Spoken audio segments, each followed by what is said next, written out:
Diuretics are important medicines. You will see them often as a nurse. They are sometimes called water pills by patients. Their main job is to help the body get rid of extra salt and water.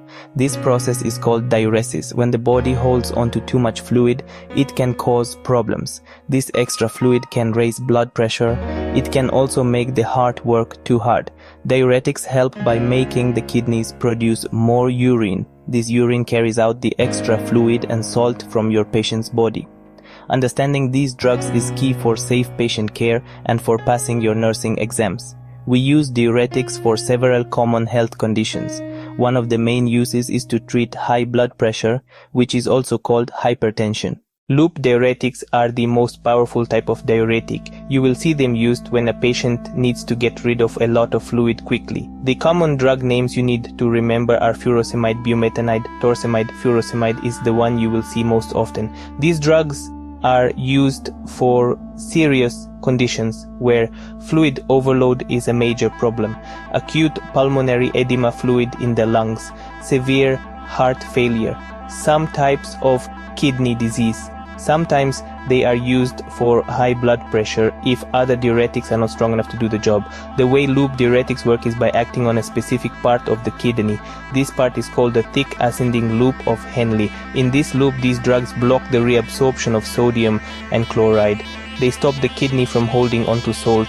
When the salt is not reabsorbed, it stays in the kidney tubes. Water always follows salt, so a lot of water stays in the tubes too. This results in a large amount of urine being made. This strong action is why they are so effective at removing fluid from the body very quickly. Because loop diuretics are so strong, they can cause several side effects. The most common side effect you will need to watch for is low potassium. This is called hypokalemia. They also cause the loss of other important electrolytes like magnesium, sodium. Your patient might become dehydrated if they lose too much fluid. This dehydration can lead to low blood pressure, which might make the patient feel dizzy or lightheaded. It is your job as the nurse to carefully monitor for these common problems. Always check your patient's lab results for electrolyte levels before and after giving a loop diuretic. Besides the common side effects, there are also very serious problems to watch for. One of the most important is ototoxicity. This means damage to the ears, which can cause hearing loss or a ringing sound called tinnitus.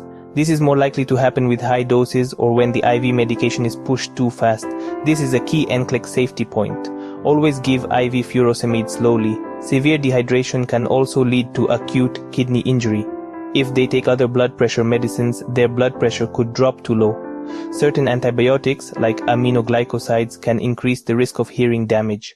Thiazide diuretics are not as powerful as loop diuretics. They are often used for long-term management of less severe conditions. You can think of them as the everyday helper for blood pressure control. Hydrochlorothiazide, HCTZ, chlorothiazide. These are some of the most frequently prescribed drugs for mild to moderate high blood pressure. They are often the first choice for doctors starting a patient on blood pressure medication.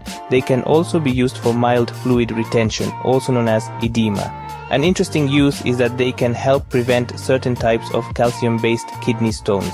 The action of thiazide diuretics happens in a different part of the kidney than loop diuretics. They work in the early part of the distal convoluted tubule.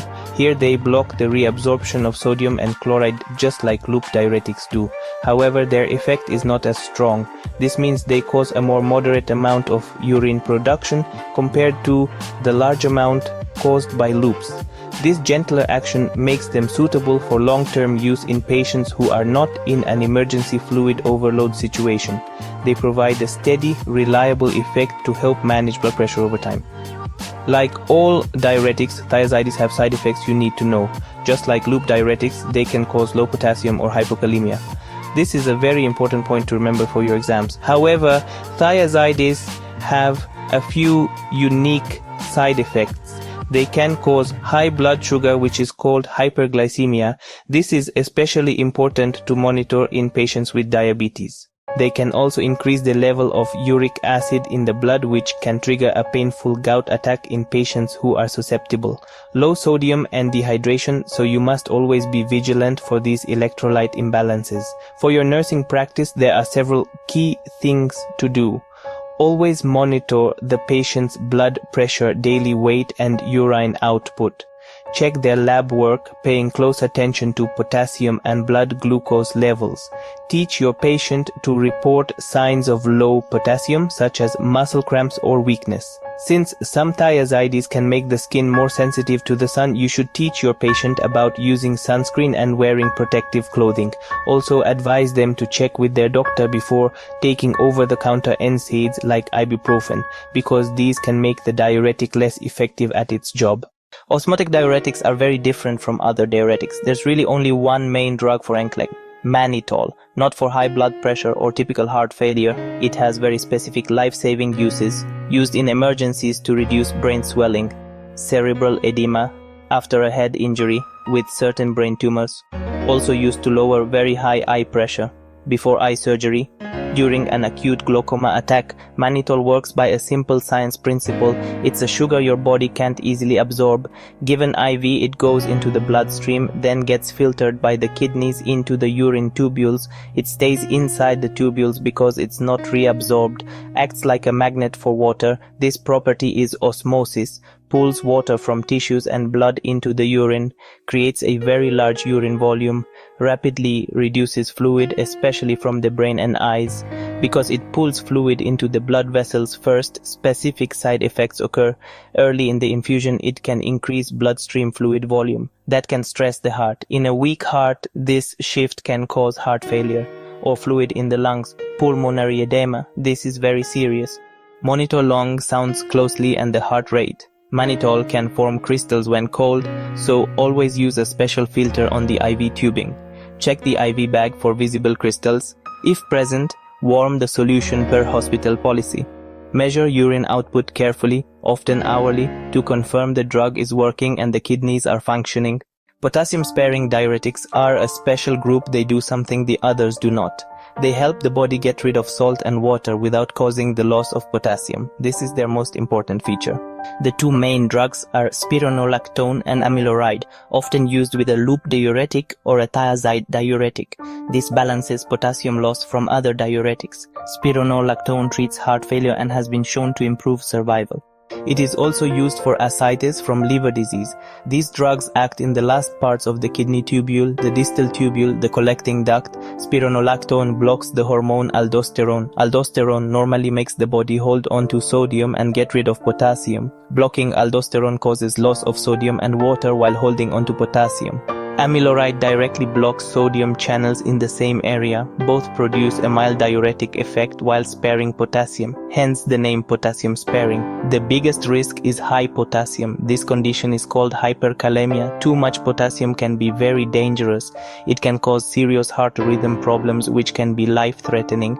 Spironolactone also affects hormones. It can cause gynecomastia and menstrual problems. Other side effects include nausea, dizziness. As a nurse, watch for high potassium. Check potassium labs frequently, especially when treatment starts. If potassium rises, report to the doctor immediately. Teach patients about potassium. Advise avoiding salt substitutes. Many contain potassium chloride. They may need to limit high potassium foods, bananas, oranges, potatoes only if the doctor advises. Never give potassium supplements unless ordered. Acetazolamide is a diuretic. It belongs to a class all by itself, carbonic anhydrase inhibitors. It is not a strong diuretic, not used for high blood pressure, not used for heart failure. Instead, it has specific uses. Treats glaucoma. It decreases production of fluid inside the eye. That lowers intraocular pressure. Prevent altitude sickness. Treat altitude sickness. Used for certain seizure disorders. It works in the proximal tubule of the kidney. It blocks an enzyme called carbonic anhydrase. That enzyme is needed to reabsorb bicarbonate. Blocking it causes more bicarbonate to be lost in the urine. Losing bicarbonate makes the blood more acidic. This causes metabolic acidosis. The diuretic effect is mild. Bicarbonate loss pulls some sodium and water with it. Most common side effect: tingling in the hands, tingling in the feet, tingling around the mouth. This is called paresthesia. Carbonated drinks may taste flat.